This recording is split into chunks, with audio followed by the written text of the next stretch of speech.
ನಮಸ್ತೆ ವೀಕ್ಷಕರೇ, ಇತ್ತೀಚಿನ ದಿನಗಳಲ್ಲಿ ಗಗನಕ್ಕೇರಿರುವ ನಿತ್ಯ ಬಳಕೆಯ ಗ್ಯಾಸ್ ಸಿಲಿಂಡರ್ನ ಬೆಲೆ ಏರಿಕೆಯು ಸಾಮಾನ್ಯ ವರ್ಗದ ಜನರಿಗೆ ನುಂಗಲಾರದ ತುತ್ತಾಗಿ ಪರಿಣಮಿಸಿದೆ.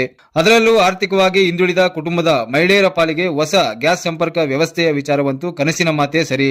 ಇಂತಹ ಪರಿಸ್ಥಿತಿಯಲ್ಲಿ ಕುಟುಂಬದ ನಿರ್ವಹಣಾ ಜವಾಬ್ದಾರಿ ಹೊತ್ತಿರುವ ಮಹಿಳೆಯರ ಸಂಕಷ್ಟ ಬಗೆಹರಿಸಲು ಮತ್ತು ನೆಮ್ಮದಿಯಿಂದ ಅಡುಗೆ ಮಾಡಲು ಸಹಾಯಕವಾಗುವ ನಿಟ್ಟಿನಲ್ಲಿ ಕೇಂದ್ರ ಸರ್ಕಾರವು ಉಜ್ವಲ ಯೋಜನೆ 2.0 ಅನ್ನು ಜಾರಿಗೆ ತಂದಿದೆ.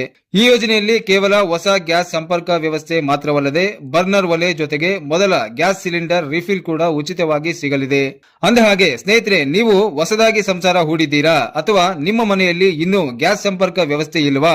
ಹಾಗಿದ್ರೆ ಕೇಂದ್ರ ಸರ್ಕಾರದ ಈ ಸುವರ್ಣಾವಕಾಶದ ಕುರಿತಾಗಿ ಸಂಪೂರ್ಣ ಮಾಹಿತಿ ಪಡೆಯಲು ಈ ವಿಡಿಯೋವನ್ನ ಸಂಪೂರ್ಣವಾಗಿ ನೋಡಿ. ಸ್ನೇಹಿತರೆ, ಕೇಂದ್ರ ಸರ್ಕಾರವು ಪ್ರಧಾನಮಂತ್ರಿ ಉಜ್ವಲ ಯೋಜನೆ 2.0 ಅಡಿಯಲ್ಲಿ ಅರ್ಹ ಫಲಾನುಭವಿಗಳಿಗೆ 1 ನಯಾ ಪೈಸೆ ಖರ್ಚಿಲ್ಲದೆ ಈಗ ಹೇಳುವ ವಸ್ತುಗಳನ್ನು ನೀಡುತ್ತದೆ.